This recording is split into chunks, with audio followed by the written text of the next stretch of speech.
प्रत्येक बातमीतील घटनेच्या वास्तविकतेची तुलना थेट पाहत रहा चांगली अपडेट। गतवेळी जयंत पाटील यांच्याकडे वेळ नव्हता, पण यंदा होनमोरेंचा हात धरूनच विधानसभेत नेतील। गतवेळी मिरज विधानसभा मतदारसंघात तत्कालीन पालकमंत्री असलेले जयंत पाटील यांनी मिरज विधानसभा मतदारसंघामध्ये त्यांचे निष्ठावंत कार्यकर्ते बाळासाहेब होनमोरे यांना स्वाभिमानी शेतकरी संघटनेकडून उमेदवारी घेण्यास भाग पाडलं होतं। तसे बाळासाहेब होनमोरे राष्ट्रवादी काँग्रेसचे जुने कार्यकर्ते, मात्र जयंत पाटील यांनीही बाळासाहेब होनमोरे यांच्यावर विश्वास दाखवत अनेक वेळा योग्य त्या संधी दिल्या। गतवेळी मिरज विधानसभा मतदारसंघ हा स्वाभिमानी शेतकरी संघटनेला सुटल्यानंतर बाळासाहेब होनमोरे यांनी उमेदवारी घेण्यास स्पष्टपणे नकार दिला होता। तशी स्वाभिमानी संघटनेमधून उमेदवारी घेण्याची त्यांची कोणतीही इच्छा नव्हती। मात्र ऐनवेळी जयंत पाटील यांच्या आदेशाचं पालन म्हणून बाळासाहेब होनमोरे यांनी स्वाभिमानी शेतकरी संघटनेची बॅट हातात घेतली। एकीकडे सुरेश भाऊ खाडे यांच्या विरोधात कोणता तगडा उमेदवार नव्हता, त्यात बाळासाहेब होनमोरे यांना अत्यंत कमी कालावधीत लोकांपर्यंत पोहोचता आलं नाही। त्यातही जयंत पाटील यांनी होनमोरे यांच्यासाठी काही सभा घ्याव्यात यासाठी बाळासाहेब होनमोरे प्रयत्न करत होते। मात्र तसा वेळ जयंत पाटील यांच्याकडून व्यस्त कार्यक्रमांमुळे दिला गेला नाही, असे बाळासाहेब होनमोरे यांनी काही कालावधीपूर्वी मिरज पूर्व भागातील नेते स्वर्गीय वसंतराव बापू गायकवाड यांच्या राष्ट्रवादी प्रवेशावेळी बोलून दाखवलं होतं। 2019च्या वेळेला मला राष्ट्रवादीच्या घड्याळाशिवाय उभा राहायचं नव्हतं, माझी मानसिकता नव्हती। जवळजवळ 6 महिन्यापूर्वी साहेबांची माझी भेट झाली होती। साहेबांना मी सांगितलं होतं, साहेब राष्ट्रवादीचं असेल तर मी राहणार नाही, तर मी राहणार नाही। मी नाव सोडला होता, पण ज्याला 2019ला इलेक्शन आलं आणि इलेक्शन आल्यानंतर मी उभा राहणार नव्हतो, पण अर्ज भरायच्या शेवटच्या दिवशी 2:30 वाजता मला साहेबांचा संदेश आला। महिनुद्दीन भागवानने मला 2:30 वाजता फोन केला आणि साहेब, बाळासाहेब तुम्ही उद्या अर्ज भरायचा आहे। मी सांगतो, साहेब माझी इच्छा नसताना मी संजय बजाज साहेबांच्या घरी गेलो, साहेबांना फोन केला, साहेब मला नेता बदलायचा नाही, मी आपल्या कुठल्याही आघाडीच्या पक्षातून राहायचं नाही, राहणार असेल तर मी राष्ट्रवादीतून राहणार। पण साहेबांनी सांगितलं, बाळासाहेब राजू शेट्टी साहेब आपल्या समोर येऊन बसलेत, तुम्हाला राहावं लागेल आणि तुम्ही राहा। फक्त साहेबांची एक सभा द्या आणि फक्त तात्या तुम्ही 2 दिवस आम्हाला द्या। या जातीवादी आमदाराला ही जनता कुठं भेटलेली आहे, फक्त तुम्ही 2 दिवस द्या। साहेब तुम्ही फक्त 2 दिवस दिले असते। साहेबांची शेवटची सभा झाली, साहेब तुम्ही फक्त मोबाईलवर सभा केली।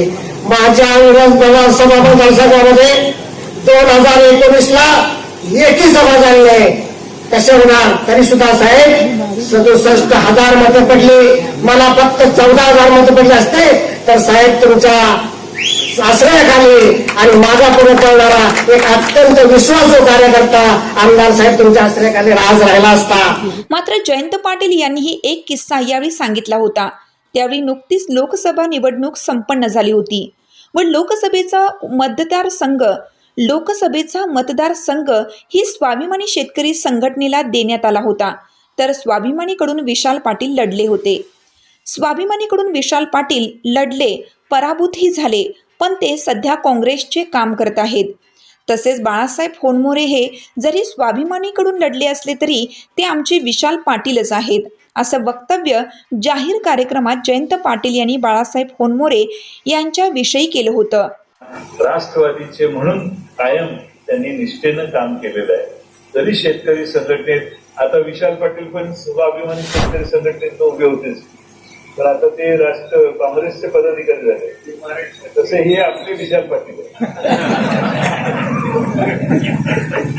त्यांना लढवली। यावेळी आघाडीचे शेतकरी स्वाभिमानी संघटनेला ही जागा दिली, मग त्यांनी बाळासाहेब होनमोरेंना तिकीट दिलं आणि त्यांनीच मला विचारलं काय करायचं काय नाही, म्हणजे तुम्ही ठरवा। त्यांनी बाळासाहेब होनमोरेंचं नाव घेतलं। बाळासाहेब होनमोरेंना राजू शेट्टींच्याकडून तिकीट मिळालं आणि आपण मागची निवडणूक जिंकून लढली। मला महाराष्ट्रात सर्व ठिकाणी फिरायचं असल्यामुळं मला काही फार वेळ देता आला नाही, पण मागच्या निवडणुकीच्या वेळी आणि या निवडणुकीच्या वेळी बराच फरक पडला।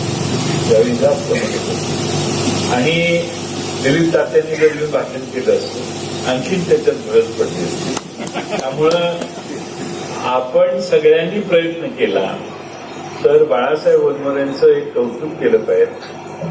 काही शेवटी सामान्य माणसाशी जाणं बसणं प्रयत्नवाद फार महत्वाचा असतो. माणूस हातावर हात घेऊन बसला काय त्याचं कधी प्रगती होत नाही. त्याच्या हातावर चांगल्या रेषा असला तरी त्याचा काय उपयोग होतो. त्यामुळे प्रयत्नवाद महत्वाचा असतो आणि बाळासाहेब वनमोरेंचं कौतुक यासाठी आहे की प्रयत्नवादी एखादा निर्णय करायचा ठरला की त्याच्या मागे लागतात. शेवटी राजकारण प्रत्येकाने कशा पद्धतीने करायचं ज्याचा त्याचा निर्णय असतो. पण बाळासाहेब वनमोरे हे प्रयत्नवादी आहेत आणि अनेक परिस्थिती बदलत असताना संकट आली असताना राष्ट्रवादीचे म्हणून कायम त्यांनी निष्ठेनं काम केलेलं आहे. उद्याचे आमदार कोण होणार ते 2024 साली ठरेल. पण आपण सगळ्यांनी प्रयत्न केला आणि ह्या मतदारसंघाच्या प्रत्येक गावात काम उभं केलं. लोकोपयोगी योजना या भागात आणल्या आणि लोकांचे महत्वाचे प्रश्न सोडवण्याचं जर काम बाळासाहेब वनमोरे आपण केलं तर नक्की लोक या मतापर्यंत शेवटी कष्ट केले. लोक शेवटी निर्णय घेतात. लोकांना हा कॉन्फिडन्स झाला की हा योग्य आहे की माणसं निर्णय घ्यायला वेळ लावत नाही आणि तो माणसांच्यात विश्वास निर्माण करण्यासाठी आपण सगळ्यांनी जिल्हा मध्यवर्ती बँकेच्या निमित्ताने होनमोरे यांना अनेकदा जयंत पाटील यांनी संधी दिल्या आहेत. अत्यंत विश्वासू निष्ठावंत कार्यकर्ते म्हणून जयंत पाटील हे नेहमीच त्यांचं कौतुक करत असतात. मात्र जयंत पाटील यांनी विधानसभेला वेळ दिला नाही हे स्पष्टपणे नाराजी होनमोरे यांनी बोलून दाखवली. कदाचित गतवेळी जयंत पाटील यांनाही इतका मोठा आकडा होनमोरे पार करू शकतील असा विश्वास नसावा. मात्र त्यानंतर झालेली किमया पाहून आणखीन थोडी ताकद लावली असती तर होनमोरे आमदार झाले असते असं जयंत पाटील यांनीही प्रतिक्रिया दिली होती. यंदा विधानसभेला होनमोरे यांच्यासोबत सहानुभूतीची लाट आहे. सोबतच कोणताही पक्षात दुसरा तगडा उमेदवार समोर नसल्याने जयंत पाटील, विशाल पाटील, विश्वजित कदम यांची वज्रमुठ झाल्यास होनमोरे यांचा विजय निश्चित असणार आहे. काही सर्वेक्षणामधूनही बाळासाहेब होनमोरे यांचे महाविकास आघाडीतून नाव पुढे येत आहे.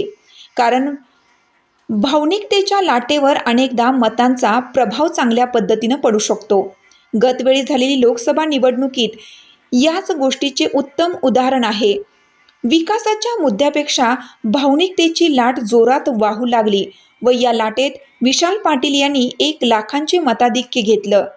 सध्या होनमोरे यांच्याविषयी 3 वेळा पराभूत झाल्यानंतर व गतवेळीच्या निवडणुकीत चांगले मताधिक्य घेतल्यानंतर एक भावनिक लाट निर्माण झाली आहे. मात्र या लाटेस जयंत पाटील, विशाल पाटील, विश्वजित कदम यांची साथ मिळाल्यास सुरेश खाडे यांच्या विरोधात एक तगडा उमेदवार म्हणून होनमोरे हा योग्य पर्याय असू शकतो असंही काही सर्वेक्षणांमधून स्पष्ट झालं आहे.